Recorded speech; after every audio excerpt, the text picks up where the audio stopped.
이삭은 창세기에 나오는 위대한 족장 4명 중에서도 가장 오래 살았습니다. 180년을 살았으니까요. 그런데 그 오래 산 사람에 대한 기록이 사실 나머지 다른 3명, 아브라함, 야곱, 요셉의 기록이 적어도 창세기 12장씩이나 12장 이상이 되는 데 비해서 이 이삭에 대한 기록은 26장과 27장 달랑 2장밖에 안 나옵니다. 다시 말해서 아브라함의 위대한 믿음, 야곱의 그 많은 시련과 역경 속에서도 성숙해가는 야곱의 믿음, 또 위대한 꿈, 비전의 사람 요셉의 이야기보다는 이삭의 생애기는 다른 사람들보다는 훨씬 더 많이 살았음에도 불구하고 할 얘기가 별로 없다는 느낌이 드는 그런 생애, 밋밋한 삶을 살았다는 것이죠. 어떤 분들이 참 재미있는 얘기를 해요. 짧고 굵게 살 것인가, 가늘고 길게 살 것인가. 여러분들의 선택도 아니고 이건 하나님이 하실 일이지만 참 밋밋하게 산 이삭의 삶이 그렇게 꼭 복되다 그런 건 아닌 것 같습니다. 이런 점에서 우리는 장수가 꼭 복은 아니다 하는 생각을 해봅니다. 문제는 뭐냐 하면 오래 사는 게 문제가 아니라 질적으로 정말 그 내용과 질이 복된 인생을 살아야 그게 행복한 인생이라는 생각을 해봅니다. 아더 핑크라고 하는 사람은 이 이삭의 생애를 다음과 같이 한 문장으로 요약했습니다. 이삭은 밝게 시작하였으면서도 어두움 가운데 끝을 낸 생애였다. 참 어두운 삶이었어요. 사실 믿음의 조상 아브라함이 100살의 기적처럼 낳은 하나밖에 없는 외아들 이삭은 정말 태양처럼 이 세상에 내려왔습니다. 밝은 존재로 엄청나게 복받은 모습으로 이 세상에 온 것 사실입니다. 그리고 20대 청년 시절에 아버지 아브라함이 모리아 산으로 끌고 올라가 가지고 하나님의 이해할 수 없는 명령, 그를 번제로 잡기 위해서 칼날을 들이댈 때 이 이삭이라고 하는 청년은 도망가지도 않고 그 칼날을 믿음으로 그냥 수곡수곡 죽음 앞에서 순종하는 정말 빛나는 청년으로 20대를 보냈습니다. 하지만 창세기 27장이 나오는 이 이삭의 말년은 그렇게 바람직하진 못했던 것 같습니다. 27장 1절은 이렇게 시작합니다. 눈이 어두워 잘 보지 못하더니. 한번 따라해 보실래요? 눈이 어두워 잘 보지 못하더니.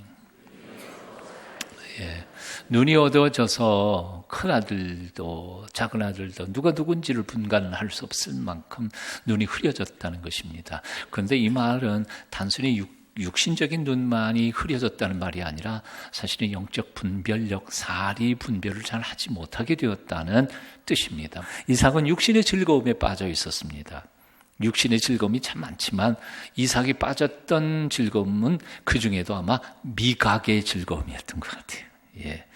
미식가들은 조심하세요.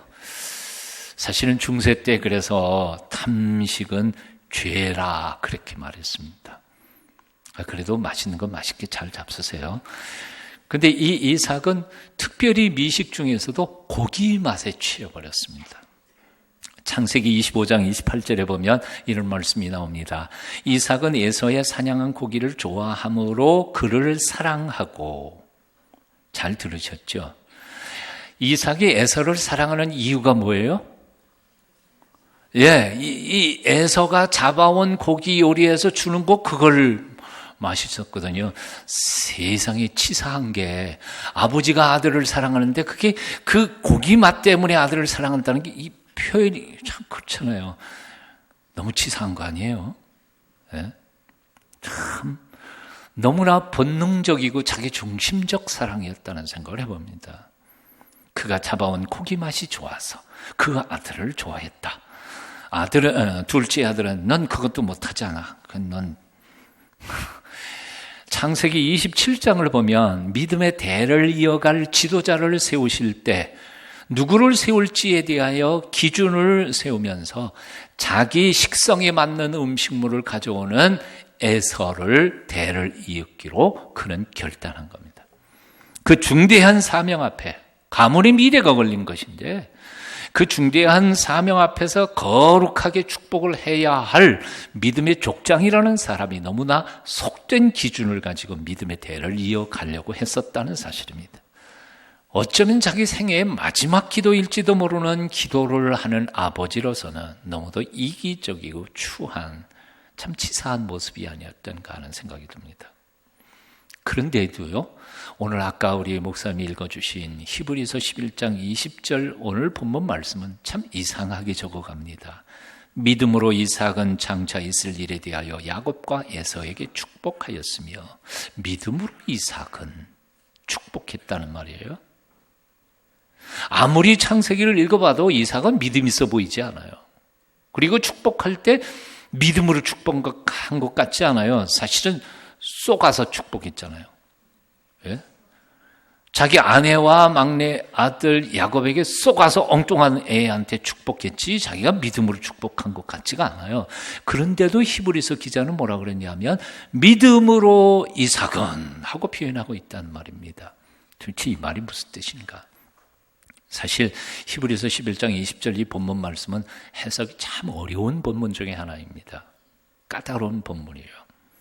자, 여기서 히브리서 기자가 말하고 있는 이삭의 믿음이란 도대체 어떤 믿음을 가리키는 것일까?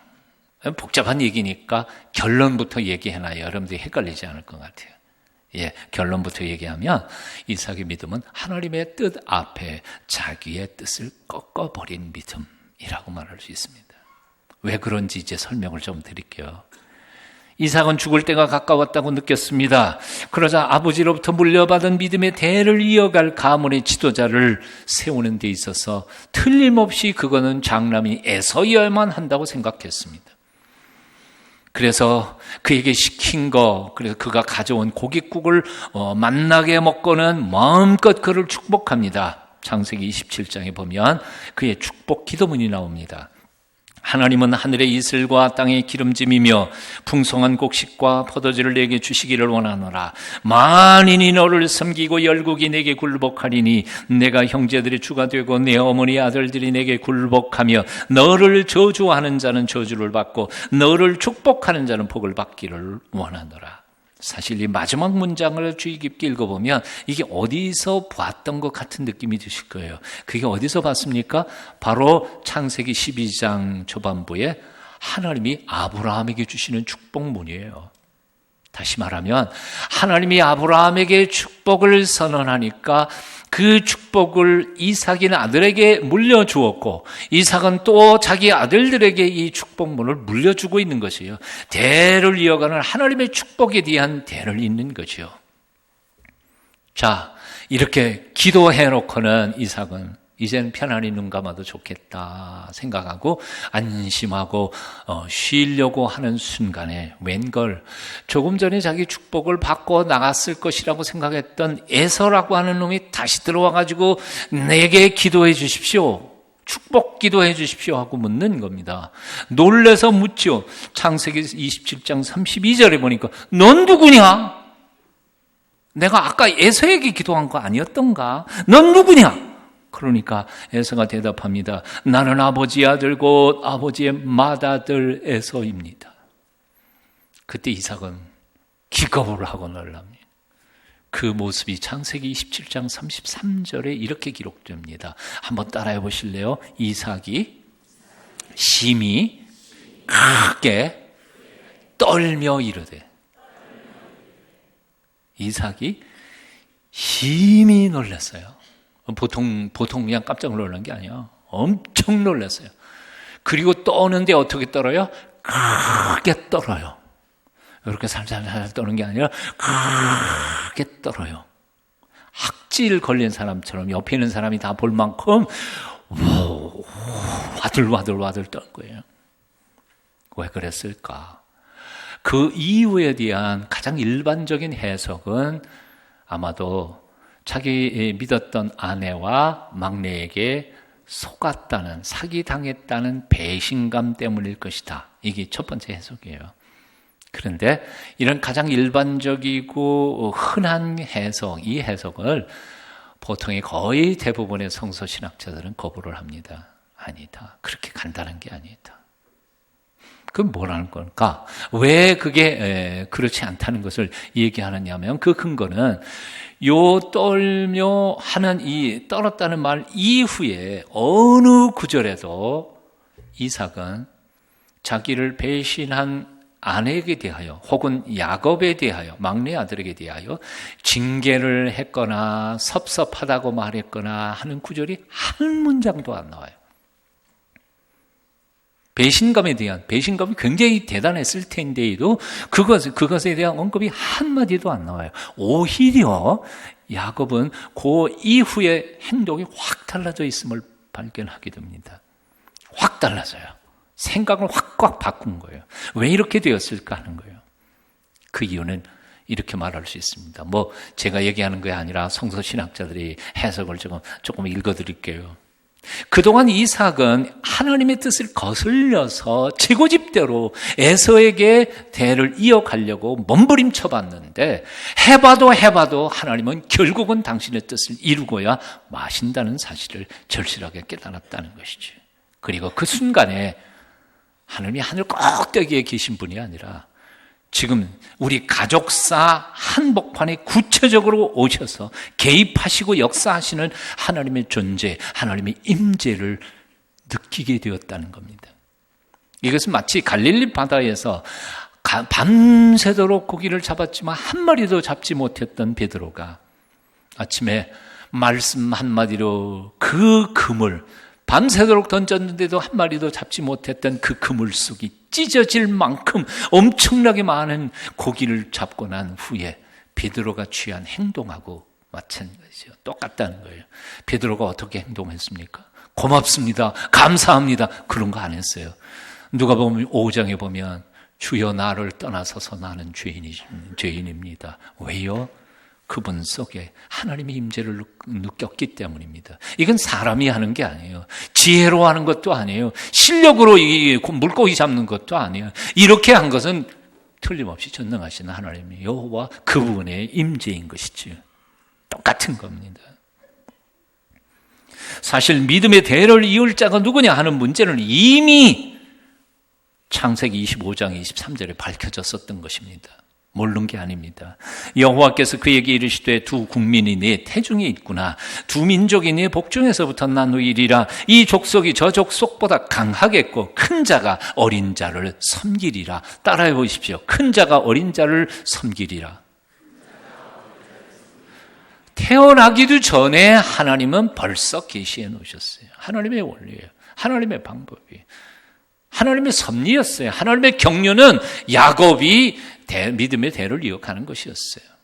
이삭이 몰랐을까요? 몰랐을 리가 없죠. 아내에게만 하나님의 계신데 남편이 왜 몰랐겠어요? 알았습니다. 그럼에도 불구하고 이삭은 하나님의 경륜과 그 뜻 앞에 수긍할 수가 없었어요. 어딜 그렇습니까? 그래도 이 장남이 가장이 돼야 되는 거 아닙니까? 그리고 저 야곱이라는 놈은 계집애 같아가지고 집에만 처박혀 있는 놈인데 저놈이 이 가문의 족장이 되고 그러니 이 가문이 어떻게 되겠습니까? 그래도 남자답고 사내의 대장부 같은 에서가 대를 이어야 되지 않겠습니까? 하나님 앞에 자신의 뜻을 관철하고 싶었던 것이지. 그래서 그는 모른 척하고 하나님의 뜻을 모르는 척하고 장남 에서에게 축복 기도를 하려고 했었던 것이지. 어쩌면 그의 마음속에는 이런 생각이 있었을 것입니다. 하나님은 긍휼이 풍성하신 하나님이니까, 하나님은 사랑의 하나님이시니까 내가 웃기고 기도하면 취소는 안 하실지도 모른다. 안 그래요?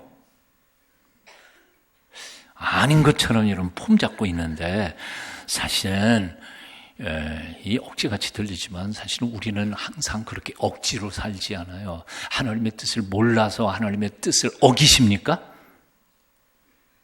잘 알면서도 우리는 하나님 앞에 개길 때가 너무 많아. 하나님 잘 알겠지만요, 세상은 그런 거 아니거든요. 하나님을 훈계하고 난 이렇게 되기를 원합니다. 안 될까요? 제발. 우리는 하나님의 뜻, 성령님의 감동을 통해서 하나님의 마음을 느끼면서도 우리는 지고집대로 밀어붙일 때가 한두 번이 아닙니다. 술 취하지 말라, 이는 방탕한 것이니 오직 성령이 충만함을 받으라. 성경은 분명하게 우리에게 이렇게 말씀하고 있지만 우리는 모른 척, 미친 척 여전히 술의 노예가 되어 살아가고 있습니다. 그러면서도 변명합니다. 술 몇 잔 마신다고 사랑의 하나님이 나를 설마 지옥에 보내시겠냐? 그 말은 옳은 말이에요. 저도 동의해요. 술 몇 잔 마신다고 하나님이 우리를 지옥으로 보내시겠습니까? 그럴 꾀죄죄한 하나님은 절대로 아니라고 저도 믿어요. 그런데 어떤 분이 이렇게 말하더라고요. 술 마신다고 하나님이 우리를 지옥에 보내지는 않지만 분명한 사실은 술 너무 많이 마시면 제명에 못 살고 죽는다. 말도 맞잖아요. 몸조심하라는 거예요. 몸조심.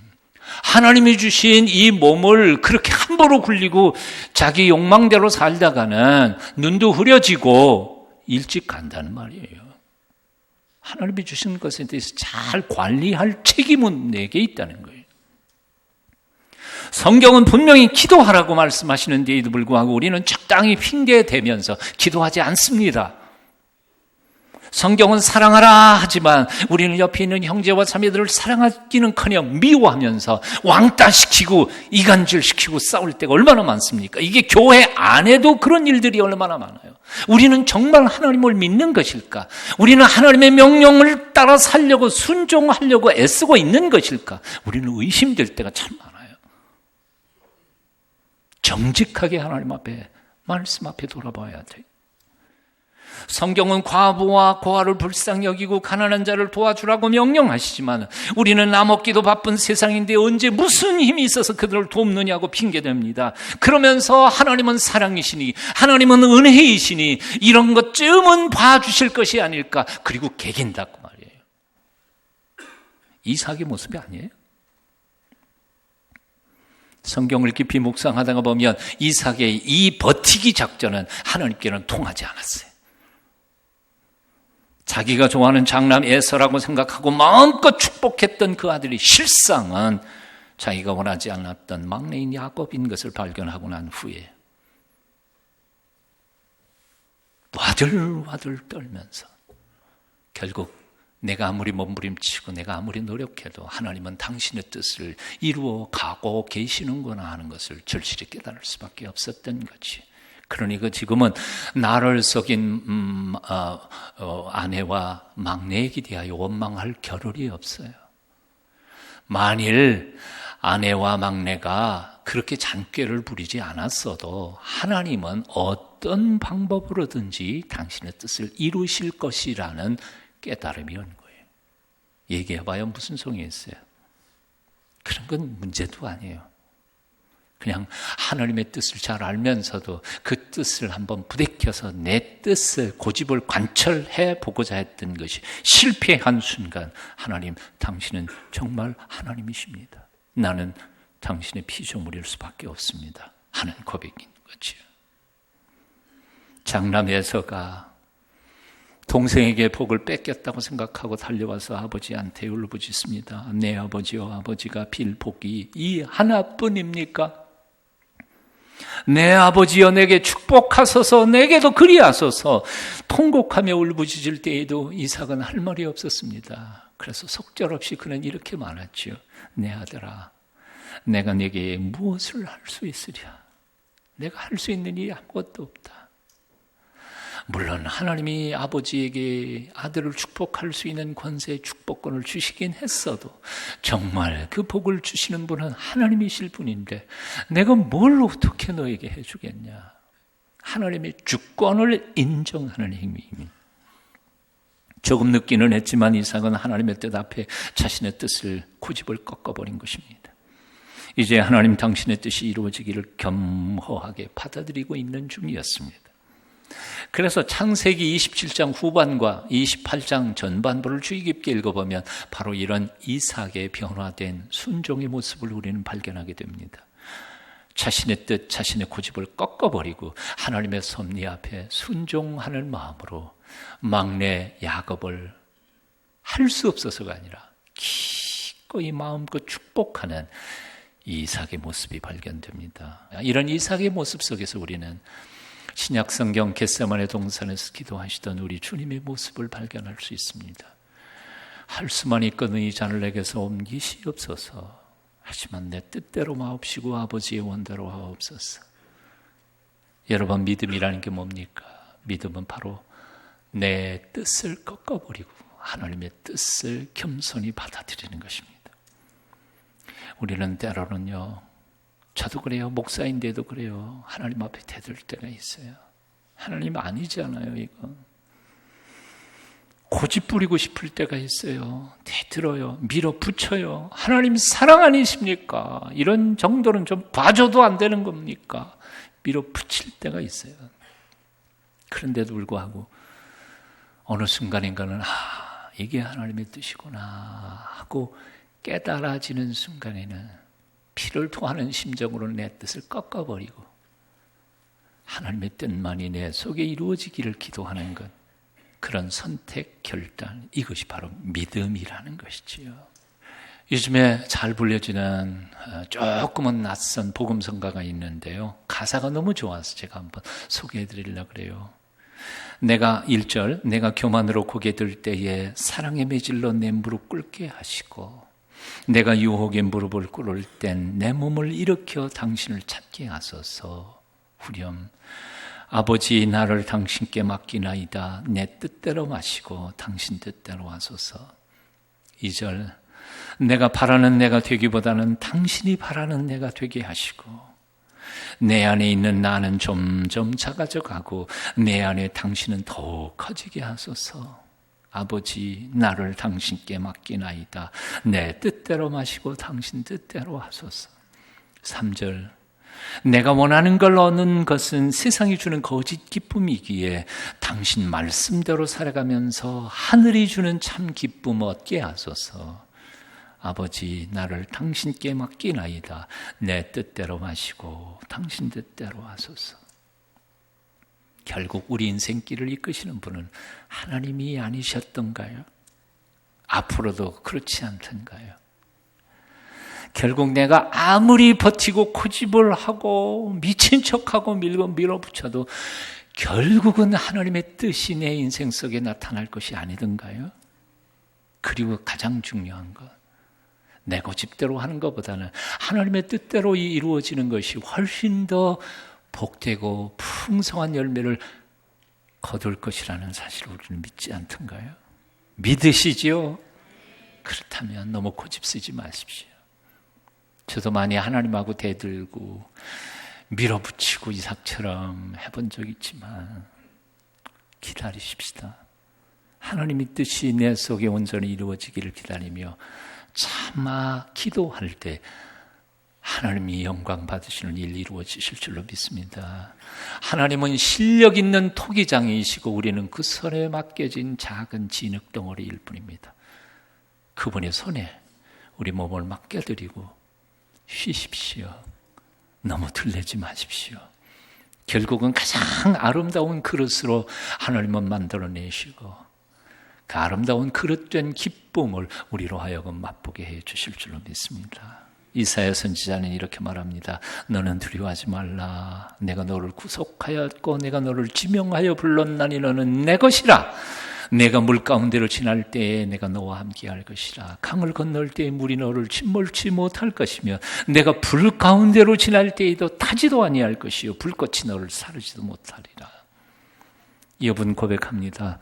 내가 가는 길을 오직 그가 아시나니 그가 나를 단련하신 후에는 내가 정금같이 나오리라. 어떤 분이 썼는지 작자는 미상인데 이런 시가 있습니다. 잠잠히 누워 계십시오. 그분께 그대를 빚으시도록. 오 주님, 내가 자복하오니 능숙한 토기장이가 되어주시고 나를 잠잠한 진흙덩어리 되게 하소서. 나를 빚으소서. 오 당신의 뜻대로 나를 빚으소서. 나는 묵묵히 엎드리며 기다리나이다. 아멘.